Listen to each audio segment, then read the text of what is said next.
Today, Marvel's Avengers released the overview of online play, so let's get into that. First thing are war zones. A war zone is an expansive explorable space that can be played solo or co-op. It's loaded with side content including concealed caches to uncover, powerful bounty enemies to defeat, aim depots to take over, faction allies to rescue, and hidden rewards to claim. So we've already seen this in the beta. Now let's go over the different Warzone mission types. You have faction missions, which was not in beta, so we're not sure exactly how this will look, but the goal is to help rebuild outposts for your faction allies. So the mission will revolve around you providing faction intel, supplies, and defend faction from attacks. This probably means after doing a faction mission for certain factions, such as Shield, you gain reputation for each mission you complete. The more rep you have, the better gear you can buy from one of the faction vendors. The factions we know so far are Shield and Inhumans, and there will probably be quite a few more factions on release that we can expand upon. The second Warzone mission type are drop zones. These were in beta, and they're short mission types with a single objective. This may be one of the best ways to gain loot quickly, seeing how most of these missions can be completed in under 5 minutes or so. So if you can play at the higher challenge level and get better mission rewards and just pump it out quick, this might be one of the ways that you see most people grinding out. The third mission type are shield vaults. This was in beta as well. It's large explorable spaces. To access a vault, you first have to locate the coordinates from a hidden shield cache, or not from one, but multiple around the world.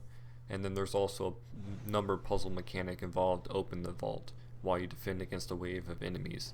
I'm not sure if that's how it's always going to be to open a vault, but that's what we saw in the beta. The fourth type is harm rooms. We saw this in beta 2. It's basically a training room where you can take on different challenges in an allotted amount of time. 5 are hives, and this is a gauntlet of increasingly difficult enemies. So this is what I talked about previously in another video. This will test out all of the heroes on your roster.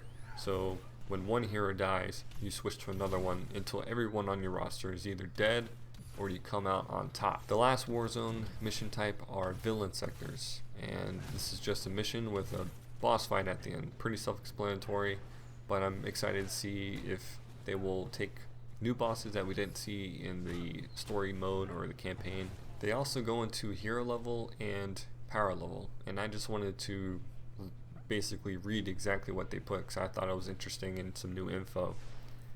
So hero level, individual hero's total level, so the level you get or gain from XP. The hero level affects enemy drops, chest rewards, and skill point availability. The first two things are the most important. Affects enemy drops and chest rewards. So once you get max level, that's probably when you're going to be seeing obviously the max reward. And power level, the average number of all gear slots used. Power level influences rewards, enemy progression, and gates access to late game content. That last part is what's super important to me. There was a concern of how power level will scale in co-op and how it will be used, so that's always good to hear. And when it comes to matchmaking will prioritize matches between players close to each other's power level. And then you have matchmaking with just a friend or not a full roster, and when AI campaigns will be involved. So once a mission is launched, if there are empty slots in a strike team, any player that has selected an AI companion, the empty slots are filled with requested companion heroes. So you can request certain companion heroes to be put into your strike team. If there are multiple, or if there are more selected companions than available slots, a random character is selected from the list. If multiple players select the same hero, the AI companion with the highest power level is selected. And now when it comes to playing with friends outside of matchmaking, they say don't worry if your friends are at higher power level than you. When in a strike team, power level is a unified value across the team and will determine enemy power. Challenge rating doesn't limit the matchmaking pool. Difficulty is set individually per player and affects the rewards you receive at the end of the mission. So that statement is a bit iffy to me because I was under the assumption that the player with the lowest power level on your team had the mission scaled to them. So meaning I was power level 40 and you're power level 50, then the enemies would be scaled to power level 40 across the whole entire world mission. But you will gain rewards towards your power level So this is telling me that it should be fine, but the thing that gets me is the challenge rating doesn't limit the matchmaking pool either. So how are they going to do that if you're playing on normal and I'm playing on brutal? You're going to do more damage to enemies, you're going to take less damage, that's obvious, but what about the number of times you're expecting an enemy to counter or can be countered? So that's going to be kind of weird to see, but we just have to wait and see how it goes.